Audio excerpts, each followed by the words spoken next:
Welcome back, everybody. This is Mr. Maneno. I want to talk to you a little bit. We're talking about classification. So, one of the kingdoms of life is the plant kingdom. So, I spent a little bit of time here at my house, walking around the woods, and just grabbed a couple quick things to kind of show this. It's a kind of a good time of year to go find some of this stuff. This is the time of year where plants reproduce. So, most plants reproduce. So, it's a good time to get out and look. I'll try to show you a few things. So, of course, we know, right, our evergreen or our pine.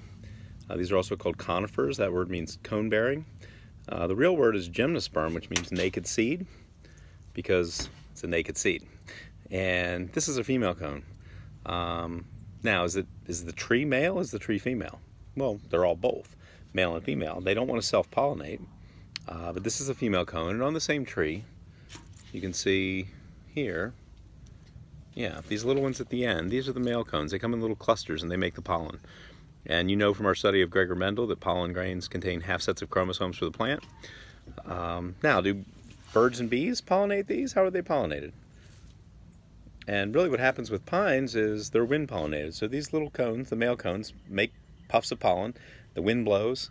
If it happens to land on a female cone, then pollination occurs, fertilization, the pollen grain meets the egg cell and makes the seed.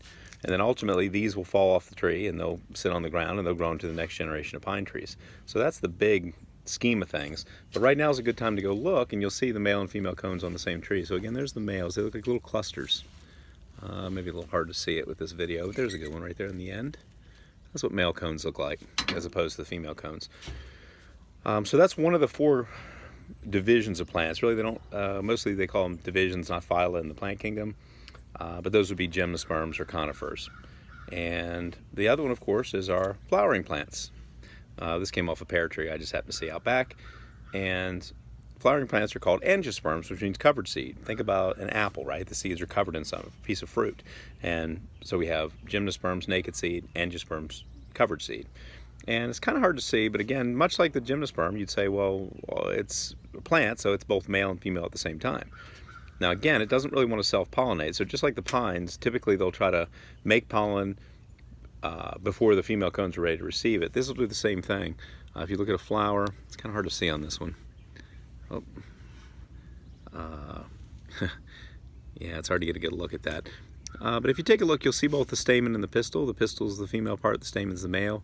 And kind of the stamen, the male parts, all produce pollen. You'll see all those little heads that produce pollen. And then the pistil, the female part's usually right in the middle, and it won't have one of these little heads on it that produces pollen. So that's the part where the pollen catches, travels down, and the egg cells will usually be at the base of the flower. But it'd be see a little bit differently on this daffodil. So those are male pollen-producing parts. And if I pull this away, so the flower's whole job is reproduction. There you can see it pretty well.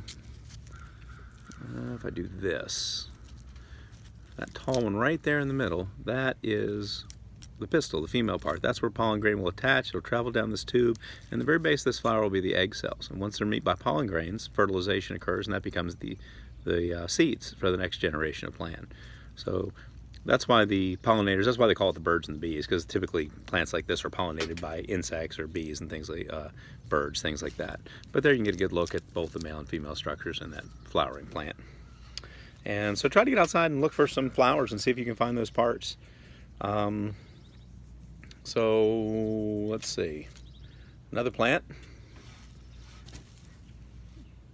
Ferns. But these are what we call vascular plants. They do have tissue that moves food and water up the stem. Remember that food's made in the leaves, of course, for photosynthesis, and that food has to have a way to travel down to the roots to feed them. And water's picked up by the roots and has to be able to travel up to the leaves for photosynthesis. So there are tubes called xylem and phloem that move things through the stem of a plant. If we were in class, we could break this open and we could take a look under the microscope, and you can kind of see those tubes and how they transport that liquid. A lot of you in elementary school probably put celery in colored water and saw it change color because the water's picked up through those xylem cells. But do these make flowers? No. Well, how do they reproduce? Well, it's a little early yet in the year to tell. But on the back of the leaves, sometimes you'll see little red structures. Those are the spore capsules. And spores are like primitive seeds. Spore capsules break open, the spores float in the air, and and they reproduce that way. Ferns are one of the plants we have to thank for coal, oil, natural gas.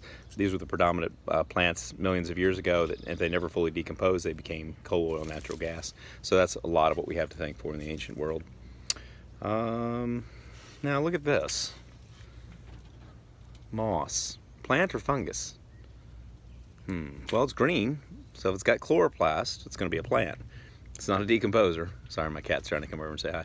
And but these are what we call a non-vascular plant. The food-producing part and the roots have to grow very close together. They don't have tubes that move food and water. So unlike a tree that has those xylem and phloem cells to move food and water, moss doesn't have that, and that's why it grows so low to the ground. Mosses also reproduce with spores. Typically they're red, they're about this tall, and they'll look like a little stalk with a stem on top. And that's where the spores come out of, but it's a little yet in the year to really see that. So in the next couple weeks, I'd say, if you walk around and look at moss, you may be able to find some samples of that. I couldn't find any here in the time I had. But anyway, moss is also an important group of plants. It's a non-vascular plant. So really, as far as plants go, those are really our four groups. We have gymnosperms, our evergreens, pines, conifers. We have angiosperms, flowering plants. We have vascular spore-producing plants like ferns, and we have moss, non-vascular plants. And those are really our four big groups. Now, I found these on the piece of a dead wood that was laying on the ground. What do you think? Plant? I don't see any chloroplast in that. It's not green. It's not doing photosynthesis. No, this is a decomposer. This is a fungus. So fungi are multicellular, typically, although yeast are unicellular, and their cell walls are made out of chitin, whereas in plant, the cell wall is made out of cellulose. So they do have cell walls, but they're made out of chitin, and they're decomposers, so it's breaking down those limbs and things like that. It's kind of gross, but, athlete's foot and ringworm, these are both fungal infections that, we get. But that's the type of fungus called bracket fungi. And I actually have a really big one back in the classroom I got in Pennsylvania years ago, but, it's in the class locked up. The only other thing I saw at a moment's notice was this, and it's not the best example I've ever seen. Actually, it's a really bad example now that I'm looking at it closely. I was trying to show you a lichen, and you can kind of see lichens on this, but they're not great. It looks like kind of like a light blue-green flowery material on the dead sticks and things. And this is an algae, a lichen is what this is. And we talked about this a little bit with pepper moth example with evolution. Lichens are where the light-colored moths would hide on the trees.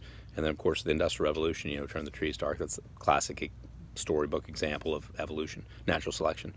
But anyway, lichens are both an algae and a fungus that kind of live together. The algae is photosynthetic, the fungi is a decomposer. And they're often considered pioneer species. They reproduce very simply, asexually, fragmentation, just little pieces break off and they start to grow. They're one of the things that will start to grow, like if we had an island in the middle of the ocean. If lichens can find their way there, they'll just start to grow, and eventually they can help break rocks down and turn it into soil. So they're really considered a pioneer species in terms of that. But look around the world and you'll kind of see decomposers at work, breaking things down, returning nutrients to the soil. You'll see photosynthesizers at work. You'll see plants reproducing. Again, look at the back of the fern, and maybe on the leaves you'll see a little red. Almost look like you've probably eaten those little candies that there's a whole bunch of them stuck to a piece of paper, and they look like little dots. They kind of look like that on the back of the leaf. Again, it's a little early yet. And look for your pines for both your male and your female cones. It's kind of cool to see that this time of year. And that's a very quick look at plants. So really, to be a plant, you just have to be multicellular and photosynthetic. And to be a fungi, decomposer, most of them are multicellular. Molds, mushrooms, things like that are decomposers.